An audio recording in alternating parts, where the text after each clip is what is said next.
Bonjour à tous, j'espère que vous vous portez bien.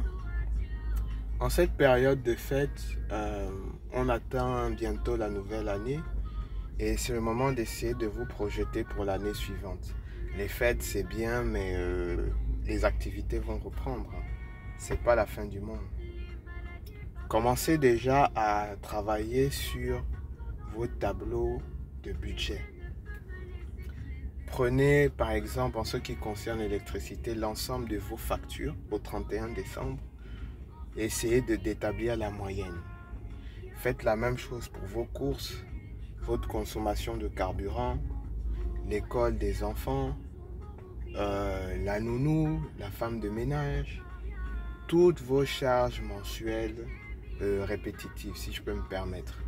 Il est important que vous ayez cette vision pour pouvoir vous projeter sur l'année suivante.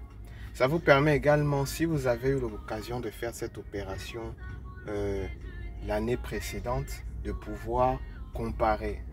Ah, vraiment, est-ce que mon budget eau, électricité, gaz a augmenté? Si oui, essayez de creuser, de voir pourquoi.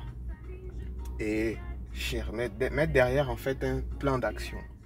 Après, il y a des augmentations qui sont justifiables. Peut-être que le prix du kilowatt a augmenté, le prix du mètre cube a augmenté, le prix de la bouteille de gaz a augmenté.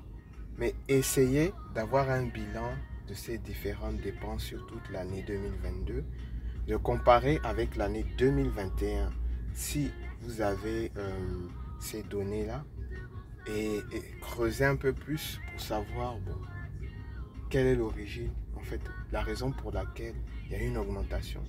La raison pour laquelle il y a une baisse. Est-ce qu'il n'y a pas une baisse parce que j'étais avec la famille absent?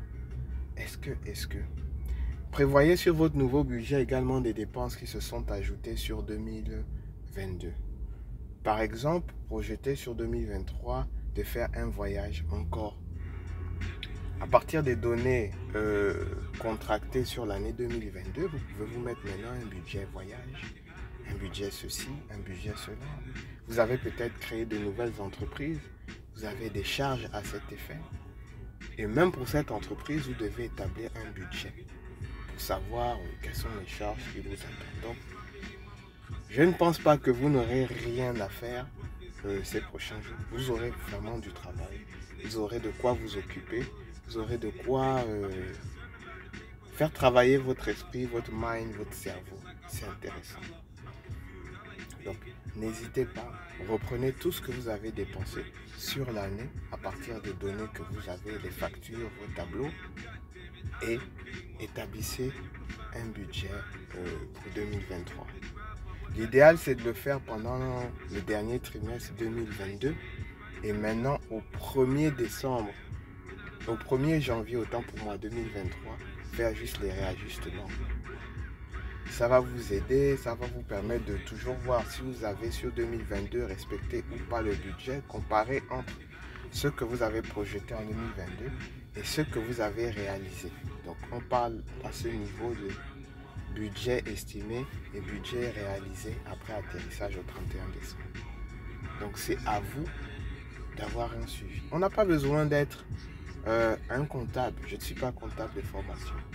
Je me documente, je lis et c'est ainsi que j'apprends. Mettez-vous un budget booking. Faites comme moi, achetez au moins ou empruntez au moins un livre par mois. Comme on dit, si on devait donner le secret du monde, on n'aurait qu'à le mettre dans un livre. Lisez, lisez. Les Africains n'aiment pas lire. Il faut qu'on apprenne à lire. Il faut qu'on apprenne à aller sur YouTube pour se documenter. Pas seulement pour regarder les derniers concerts, les dernières novellas, les derniers matchs de foot, etc. On doit lire, on doit se documenter. C'est important. Préparez vos budgets pour 2023. Avancez avec une vision claire, nette et limpide. C'est important. Sur ce, vous voyez, je suis en parfaite énergie. Excellent milieu de semaine. Ciao.